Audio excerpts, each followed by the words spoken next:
Perfecto, Buenos días. muy buen día con todos. Vamos a dar inicio al tercer Congreso Regional de Psicología, primer Congreso Internacional de Psicología, aportes de la psicología a la crisis global actual. ¿Sí? El día de hoy vamos a dar inicio a una mesa redonda. A continuación, presentamos a 4 psicólogos con amplia experiencia en la investigación científica. Son autores de varios artículos y libros de carácter científico. Actualmente pertenecen al equipo de investigadores de una reconocida universidad. Presentamos al magíster Eddie Eugenio García García, al magíster Martín Castro Santisteban, al magíster Dino Fernández Mosquera Torres y al doctor William Eduardo Mori Chiparra. Nuestros investigadores el día de hoy presentarán su último estudio y que está a camino a ser publicado mediante un nuevo artículo científico denominado Estrés académico en estudiantes universitarios peruanos en época de pandemia por COVID-19 2021. Le damos la bienvenida. Por favor, antes indicarle a todos los asistentes que pongan en silencio su audio y antes de finalizar esta ponencia, vamos a dar pase a las preguntas que serán escritas mediante chat y yo las leeré. Adelante, magíster, muy amable. Muy bien, gracias. ¿Me da posibilidad para compartir, por favor? Sí, ya tiene el pase. Muy bien, voy a compartir.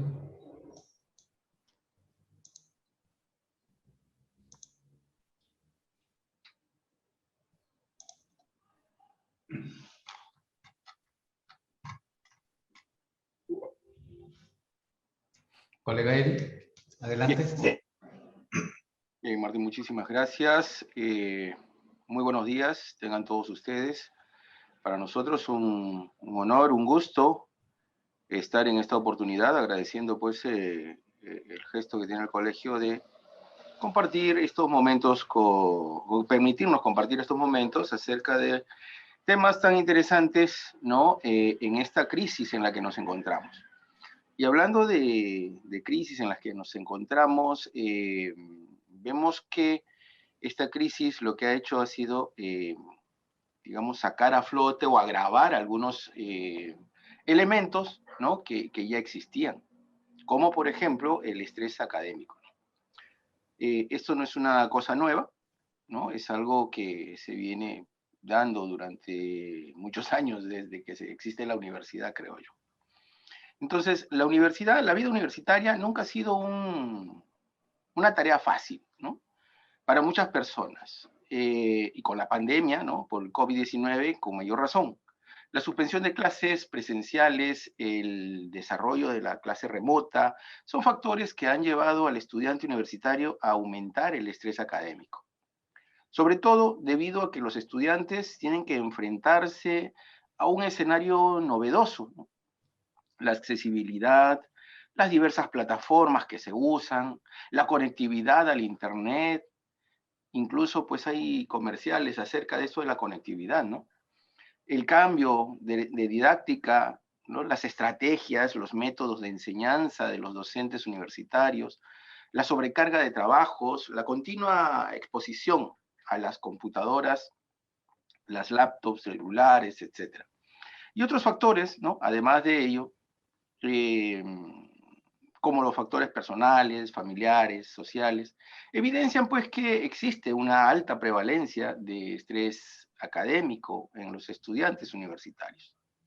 Estas condiciones que han generado preocupación no solo a los estudiantes, sino también a los docentes, a los gestores de educación, ¿no? Y creo yo especialmente a los profesionales de la salud, ¿no? Como nosotros los psicólogos, porque ya vemos pues que se nos viene una avalancha de cosas que definitivamente son parte de nuestra tarea, ¿no? Y que nosotros, más que nadie, sabemos la magnitud que tiene. Entonces, esto está afectando, además de otros aspectos, ¿no? El desempeño académico de los estudiantes. Y desde la investigación, desde la trinchera que usemos, que tengamos, desde el lugar que nos encontremos. Entonces es nuestro deber prevenir las consecuencias, ¿no?, en estos futuros profesionales. Siguiente, por favor.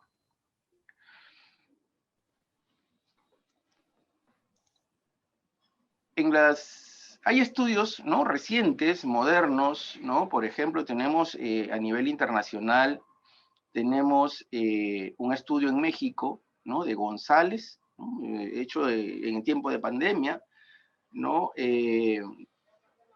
donde este autor muestra, ¿no?, con su estudio una disminución en la motivación y en el rendimiento de los estudiantes, ¿no? Han bajado, digamos, estos elementos, y por el contrario, ha subido la ansiedad, ¿no? Aumenta la ansiedad. Este ha sido un estudio comparativo, donde vemos que motivación y rendimiento decrecen, bajan, mientras que la ansiedad y las dificultades familiares, los problemas familiares, aumentan, ¿no?, según la percepción de ellos mismos. Antes de la pandemia expresaban respuestas positivas, tenían, digamos, soluciones más prácticas, más favorables, ¿no?, frente a las dificultades y a los problemas que habían, ¿no? Pero actualmente las cosas han cambiado, ¿no? Por el contrario, las respuestas ahora, ¿no?, las emociones, los pensamientos, son más bien, se dan en respuestas negativas. Esto se da en más de la tercera parte de estas personas evaluadas, ¿no?, con las que se ha trabajado en este estudio. A nivel nacional tenemos un estudio hecho en la Universidad Agraria, ¿no?, que han iniciado el semestre académico con clases virtuales, ¿no?, en este contexto ya de la pandemia. Y se encontró que el 66% de estas personas, de estos estudiantes evaluados, tienen depresión. 66%. Es una cantidad bastante grande, ¿no? Ansiedad, 64%. Estrés, 61.9%. Entonces, definitivamente las cifras muestran digamos, cantidades alarmantes, ¿no? Además de esto, se encontró una asociación significativa entre la ansiedad y el sexo. Hay una diferencia, ¿no?, en cuanto a sexo, concluyendo que la situación de pandemia ha afectado a los jóvenes universitarios en sus emociones, principalmente a las féminas, ¿no?, obviamente causando estragos en la salud mental de estas personas, ¿no?, de los evaluados. En Apurímac tenemos el otro estudio, ¿no?, también durante el confinamiento, y los resultados arrojan que por sobrecarga de tareas ha habido un incremento al 52% en un nivel regular y 44% en un nivel alto. En cuanto a las evaluaciones periódicas, un 54% a nivel regular y un 44% a nivel alto. Y en cuanto al tiempo que se les asigna para las tareas, ¿no?, un 54% regular y 44% alto. Esta muestra se trabajó en un grupo etario de 21 a 26 años. La investigación la hicieron ASCUE y LOA este año, ¿no? Siguiente, por favor.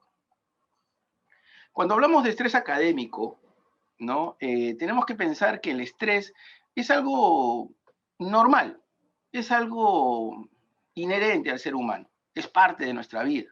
Es una respuesta psicológica, fisiológica o emocional de una persona al intentar adaptarse a presiones internas o externas, ¿no? Tal como lo menciona Barraza en el 2009, el estrés es un proceso con rasgos de adaptación especialmente psicológico, que se evidencia de manera representativa y se da con mayor intensidad en la educación media y superior.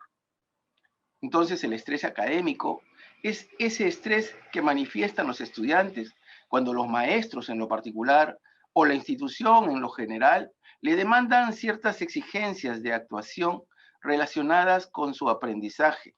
Por ejemplo, hacer una exposición, presentar un examen, elaborar un ensayo, etc. Y estas demandas son valoradas por los propios estudiantes como desbordantes de su capacidad para realizarlas con éxito, cuando ellos perciben que no lo van a poder alcanzar, ¿no? Por otra parte, el estrés académico, como lo ha señalado Conchado y colaboradores, se relaciona con otras patologías, ¿no? Con enfermedades cardiovasculares, diabetes, problemas de peso, trastornos del sueño, ansiedad, entre otros problemas. Desde el modelo sistémico, cognitivista, se considera el estrés como un concepto multidimensional que explica un amplio grupo de fenómenos importantes en la adaptación humana. Este mismo estrés es un proceso sistémico, adaptativo y psicológico que se presenta de manera descriptiva en 3 momentos. El estudiante, ¿no? Un primer momento en que el estudiante se ve sometido a una serie de demandas que, bajo su propia valoración, son considerados estresores.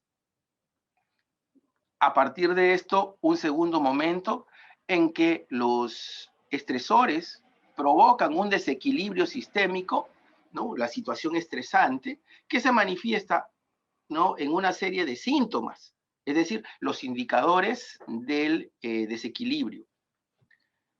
Este desequilibrio sistémico obliga, ¿no? y ese es el tercer momento, al estudiante a realizar acciones de afrontamiento para restaurar el equilibrio sistémico. Todo esto según Barraza en el 2006. Entonces, dado este proceso, se generan estas 3 dimensiones, estos 3 elementos básicos y fundamentales según este autor, ¿no? Que nos habla justamente de cómo se compone este estrés, ¿no? La primera dimensión, los estresores, ¿no? Que se caracterizan por las demandas del entorno, principalmente la sobrecarga de tareas, trabajos académicos, que se deben realizar todos los días, ¿no? El tiempo limitado que se les da para las tareas, ¿no? La personalidad del estudiante, el carácter de los profesores que imparten las clases y la poca claridad que a veces tienen sobre lo que los docentes piden, ¿no? O quieren de los trabajos. En el caso de los síntomas, ¿no? La segunda dimensión, se presentan con mayor frecuencia, ¿no? Digamos, la ansiedad, la angustia, la desesperación, ¿no? Los problemas de concentración y otros síntomas también se presentan como los sentimientos de agresividad, la irritabilidad, los conflictos, ¿no? Y la tendencia de los estudiantes estresados a polemizar o a discutir.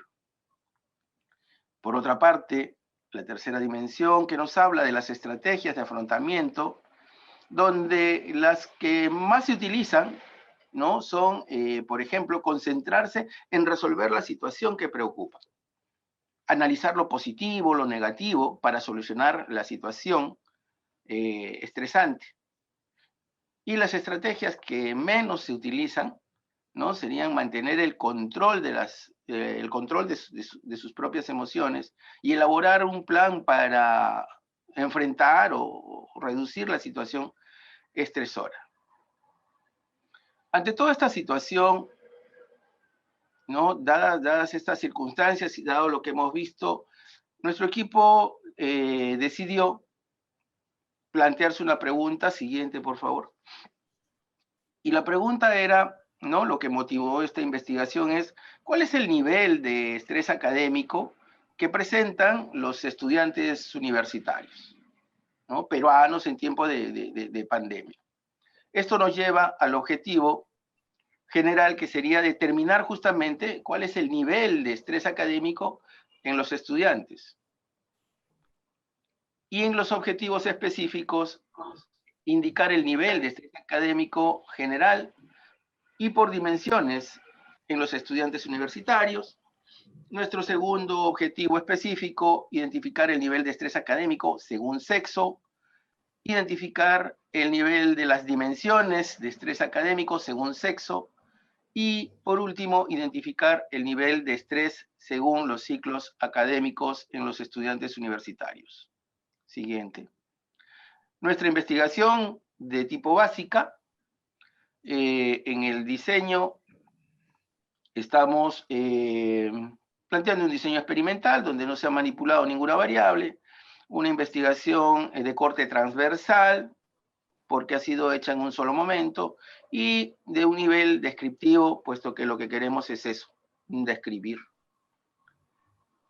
Nuestra muestra ha sido una muestra con un muestreo no probabilístico, compuesta por 421 estudiantes universitarios, de los cuales 103 son varones y 318 mujeres. Esta muestra ha estado comprendida con estudiantes de 17 a 57 años de edad.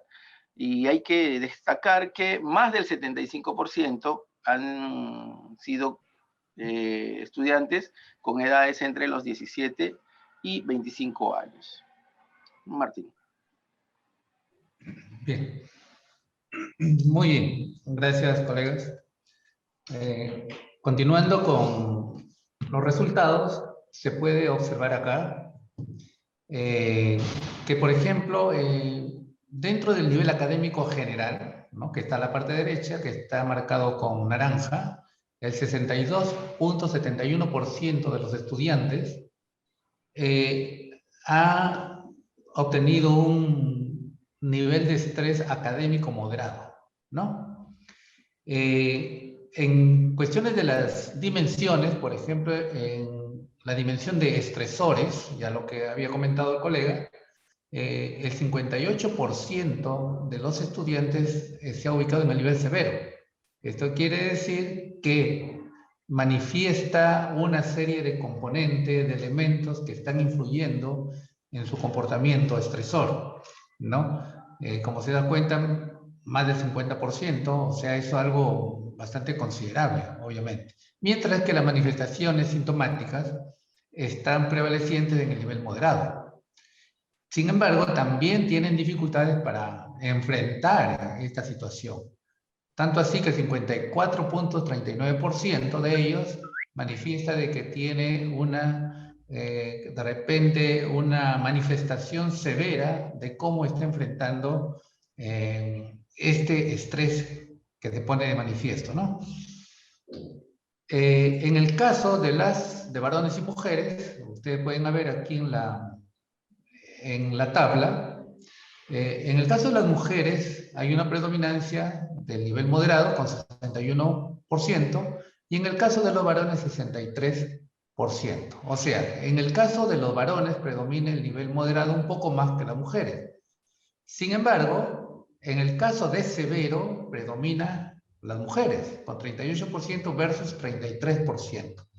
Este dato de las mujeres está coincidiendo con la mayoría de investigaciones, no solamente de esta época, sino también de otros años, de otros niveles.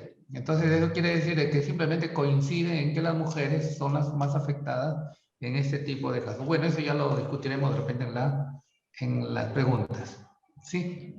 Perdone la interrupción, quedan apenas 3 minutos para culminar con la ponencia. Está bien. En este caso, tenemos acá por las dimensiones, como ya lo habíamos visto también. En las mujeres predomina el estresor severo, miren acá.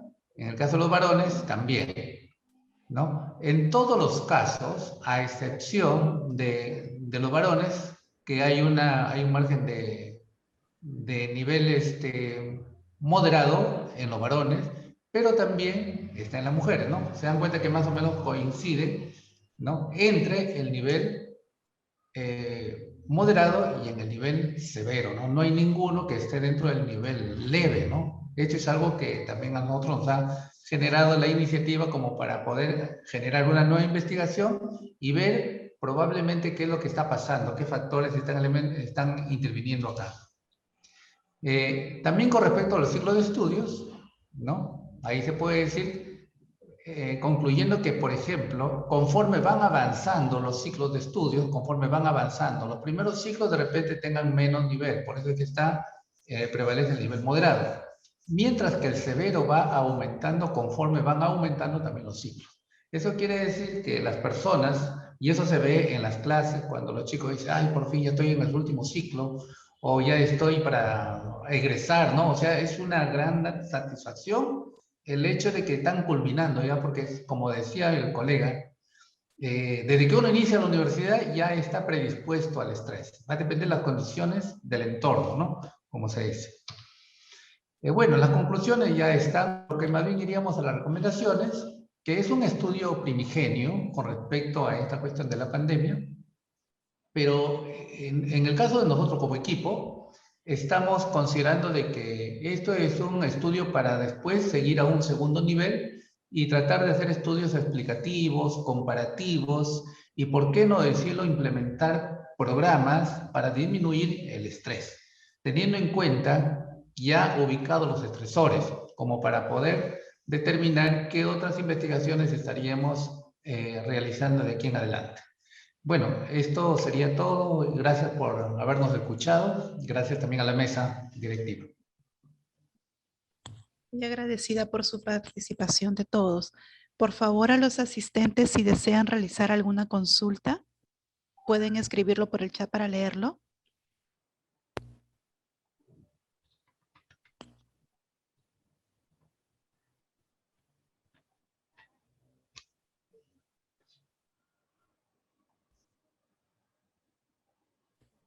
¿Alguna consulta que deseen realizar, por favor?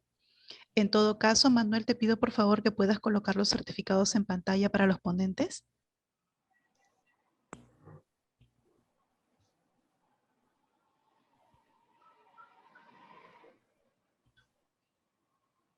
El siguiente.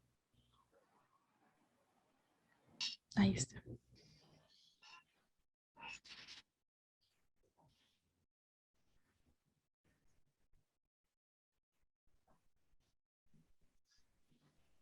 Ahí está. Muy agradecida con todos ustedes. Esperamos contar con su presencia más adelante para otra ponencia. Muy agradecida Bien. por todo. Gracias, Gracias a gracias. ustedes Gracias al también. colegio. Muchísimas gracias a todos por Muchas su... Un gracias. placer. Gracias al Colegio de Psicólogos por la invitación también. Claro que sí, Magister. Gracias. Esperamos contar con usted más adelante. Están agradeciendo por chat, muy agradecida por la ponencia, dice. Muy Gracias, amable. gracias. Nos Gracias. vemos. Ah, Hasta luego. perdón, tengo una Pregunta. consulta. Tengo una consulta. Dice, ¿qué soluciones proponen para que los alumnos puedan ser más resilientes y adaptables frente al cambio? Una pequeña respuesta también porque estamos con el tiempo. Sí, obviamente, justamente le comentaba de que en base a los resultados nosotros queremos hacer las propuestas, no solamente a nivel de repente del estudiante, sino desde el punto de vista metodológico, de los docentes, del sistema educativo, o sea, de las universidades, cómo pueden incluir dentro de esos espacios de repente para de repente desensibilizar estos estresores, ¿no? O sea, hay en camino una serie de programas que pueden, que se pueden establecer e implementar, ¿no?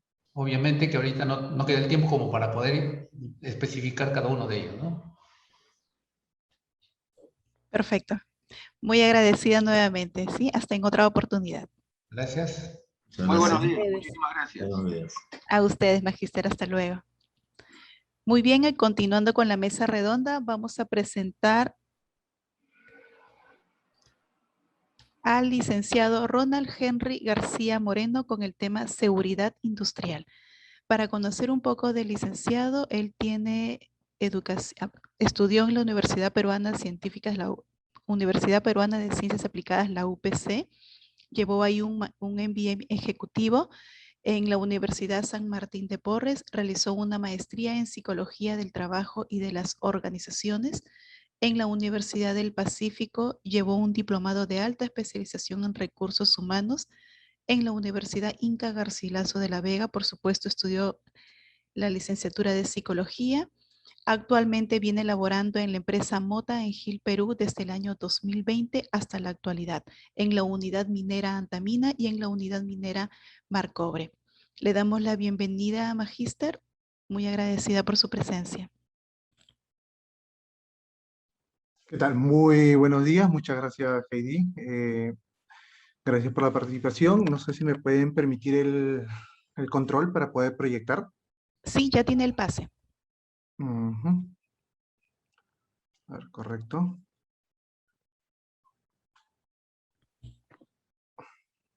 No, todavía no está habilitado, discúlpame, Heidi. Manuel, por favor, si nos puedes apoyar aquí. Ahora sí. Ya, perfecto. Mm, correcto. A ver, ante todo, muy buenos días con todos ustedes. En primer lugar, agradecer al colegio por darme nuevamente una nueva oportunidad para poder brindar, digamos, una exposición acerca de lo que es seguridad industrial y lo que está relacionado ahora en lo que es gestión del talento humano.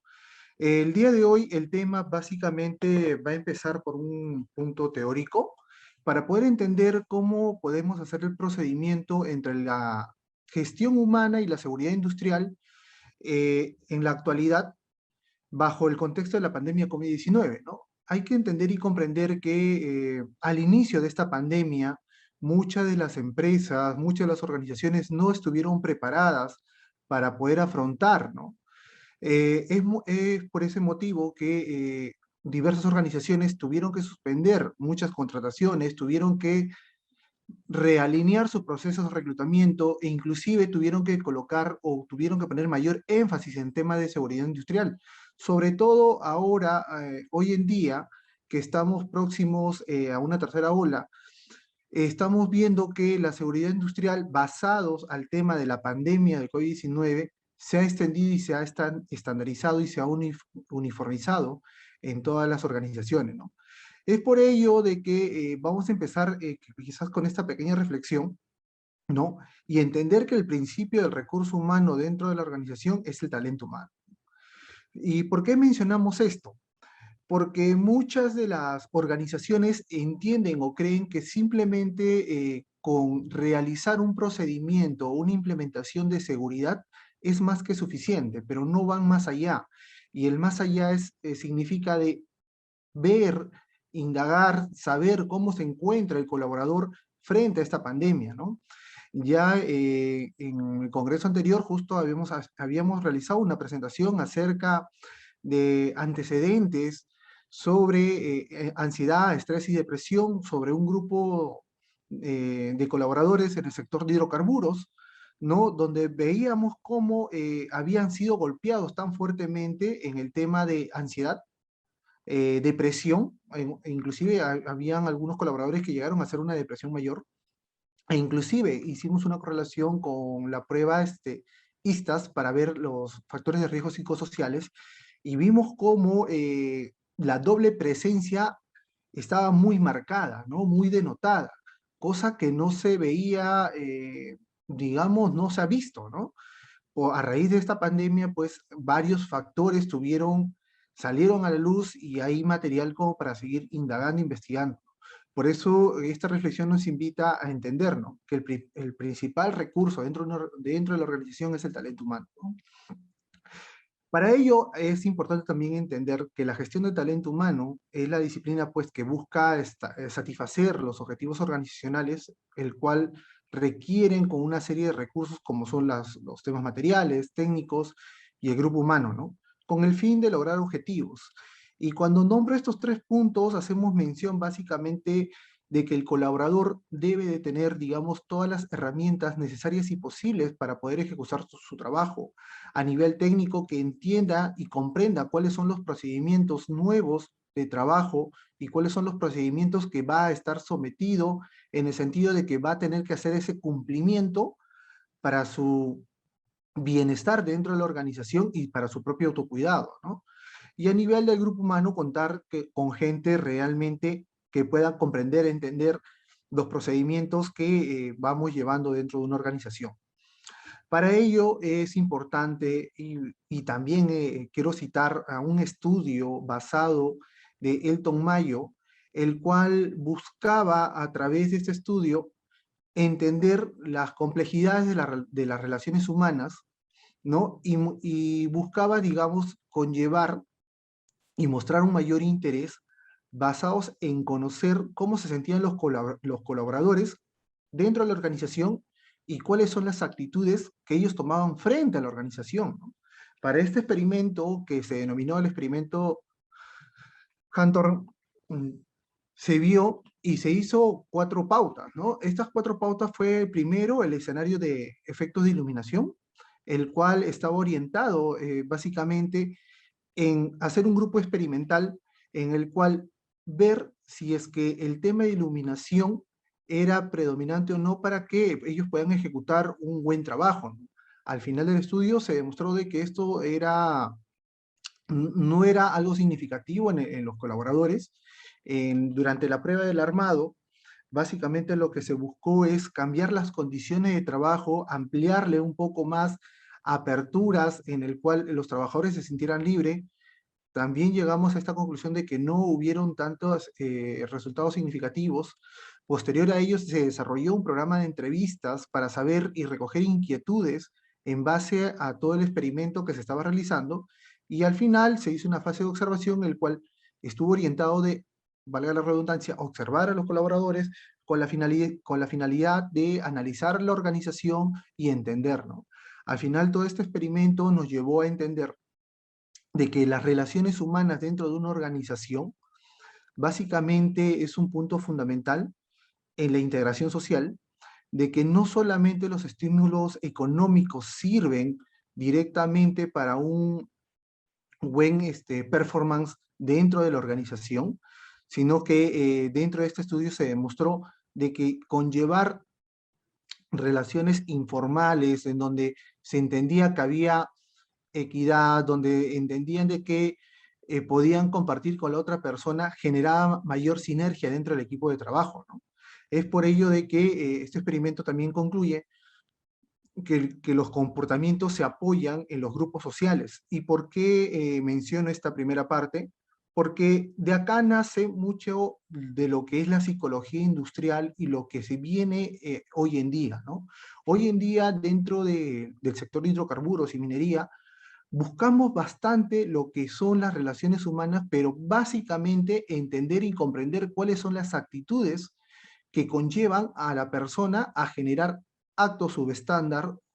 El acto subestándar es otra cosa de que pueda cometer, digamos, un acto en el cual le pueda provocar alguna lesión, que puede ser consciente o inconsciente, o si la persona puede entender las condiciones propias del trabajo o del entorno para poder ejecutar esta tarea de manera adecuada, ¿no?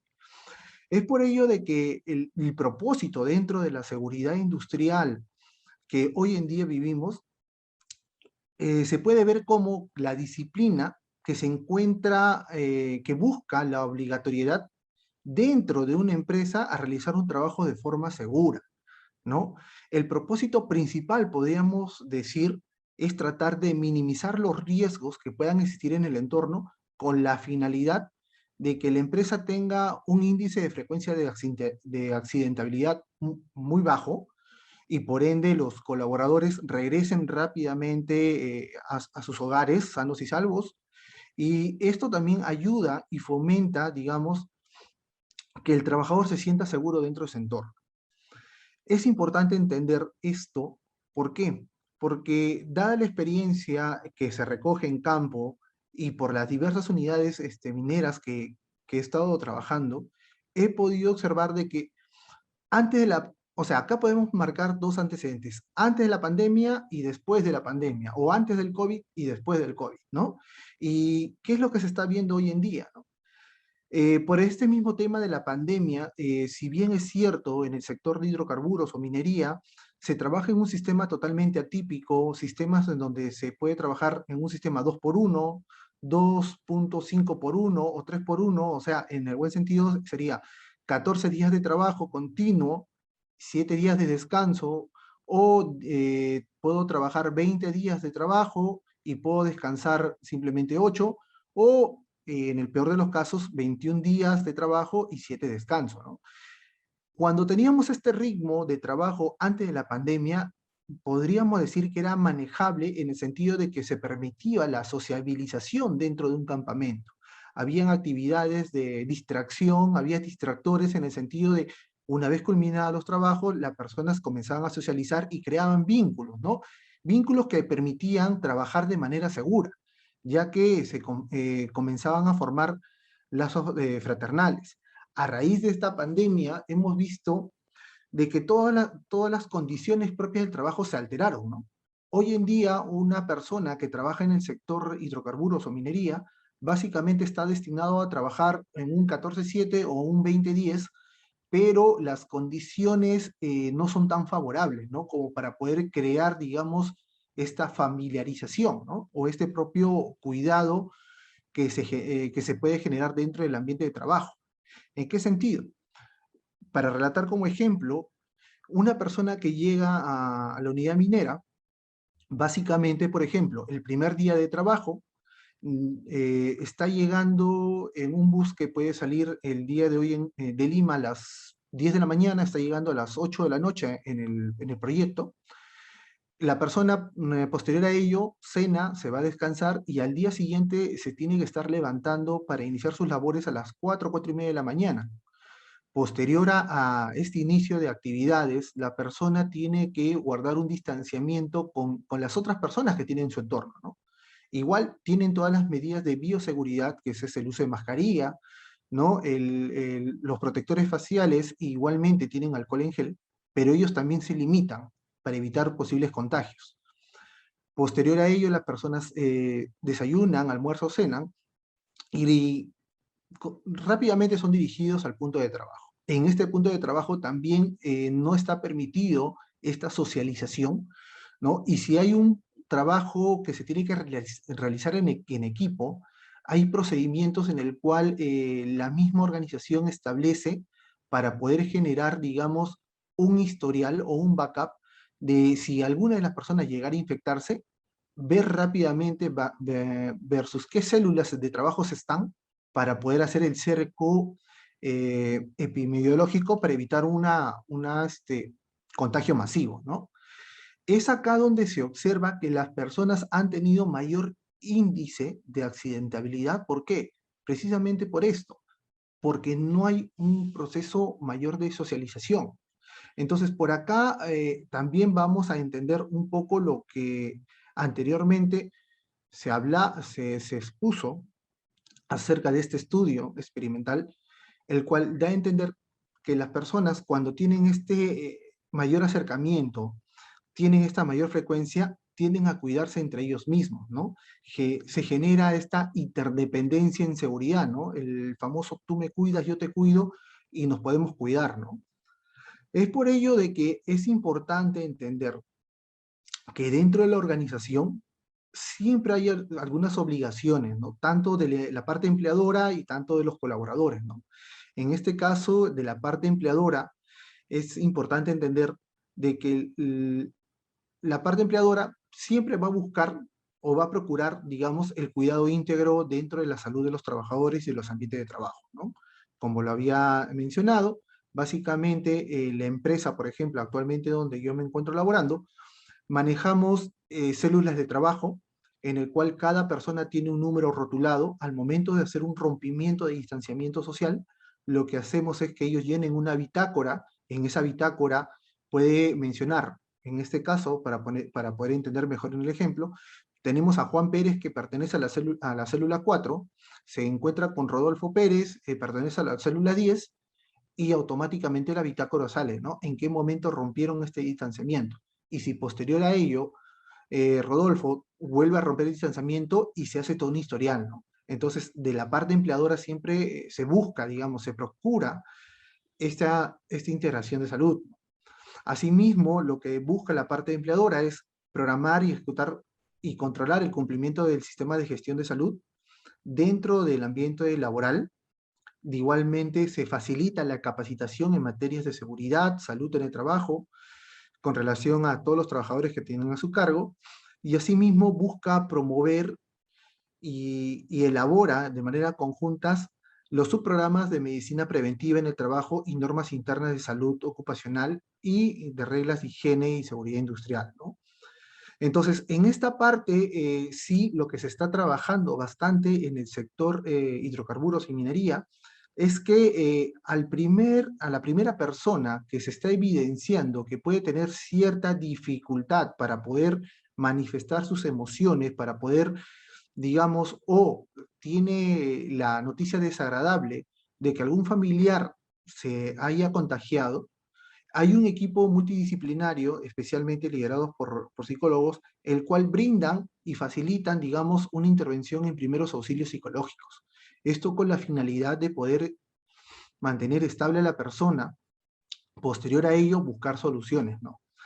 Ha habido casos, por ejemplo, en la unidad minera Marcobre, que yo recuerdo ya hace mucho tiempo atrás, teníamos a un colaborador, por ejemplo, que ya estaba casi 60 días en el trabajo, o sea, ¿qué quiere decir? Que no había salido para nada al exterior, estaba simplemente en el campamento trabajando. En el día 61, esta persona se entera que lamentablemente su hermano le detectan cáncer, ¿no? Pasa por un tratamiento y a los pocos días le llega otra mala noticia de que a su hermano lamentablemente le dio COVID. Entonces, se imaginarán la persona cómo estaba.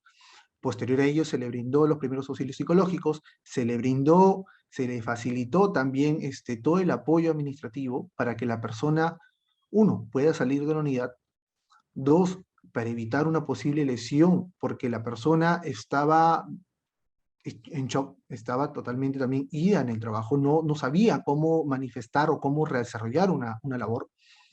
Posterior a ello, es trasladado a Lima y bueno, la empresa ya le brinda todo el apoyo necesario. La historia, lamentablemente, pues el hermano fallece. Ante el fallecimiento, la persona también queda a nivel anímico, queda mal. Pasó por un proceso de duelo. Posterior a ello, la empresa donde estábamos laborando facilitó, digamos, el acompañamiento inicial acá en Lima. Posterior a ello, pasado la etapa de duelo, se reincorporó rápidamente del trabajo, pero ese es el procedimiento, ¿no? Digamos que las empresas se traten de compenetrar, se traten digamos, de afianzar también con el colaborador. Ahora, las obligaciones que tiene el colaborador dentro de este contexto es que el colaborador tiene que procurar el cuidado de su salud integral.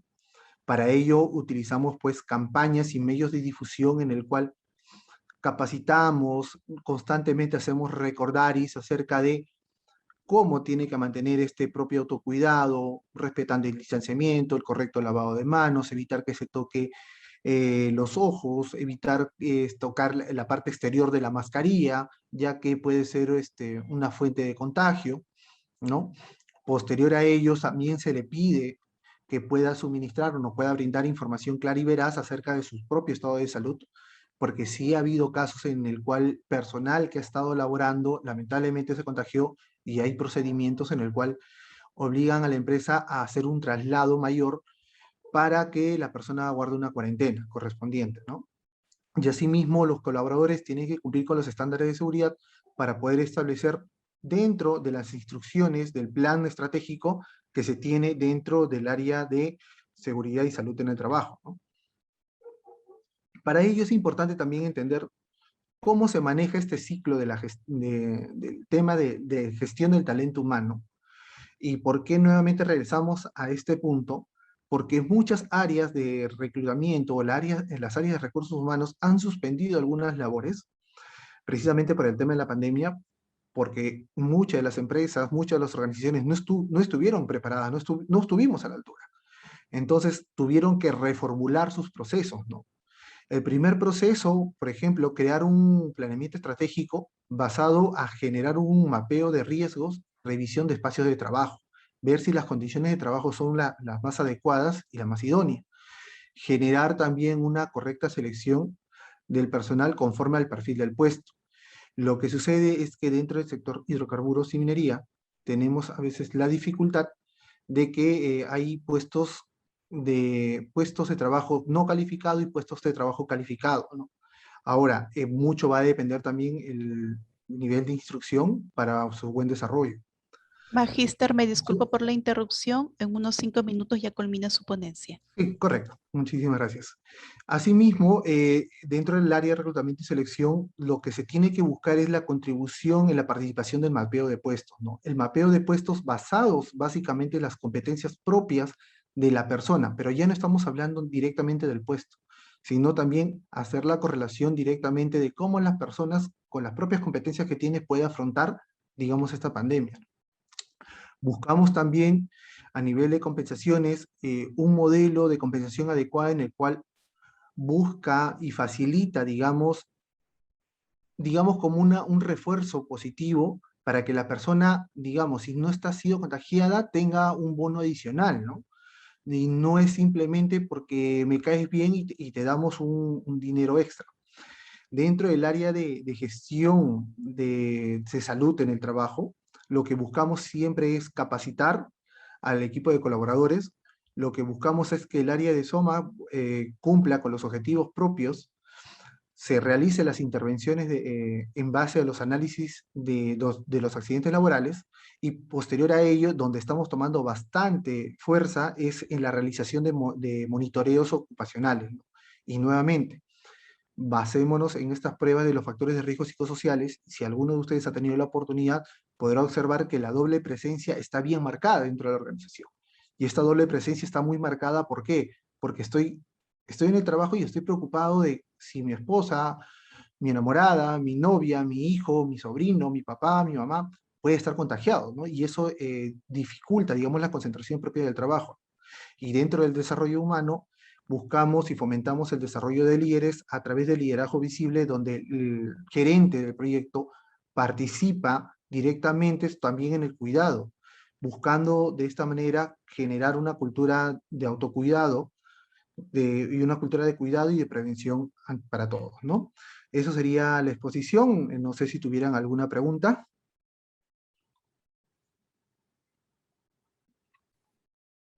Muy agradecida, Magíster.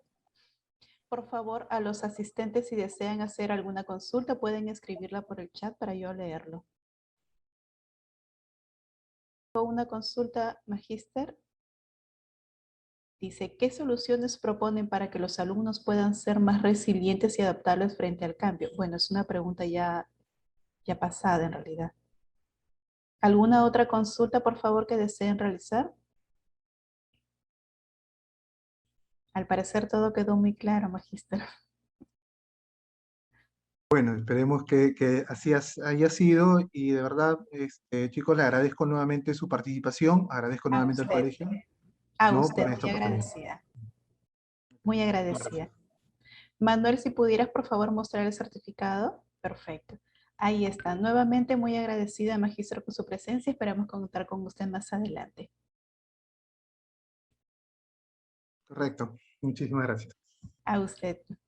A los asistentes, retomamos en unos minutos la conferencia.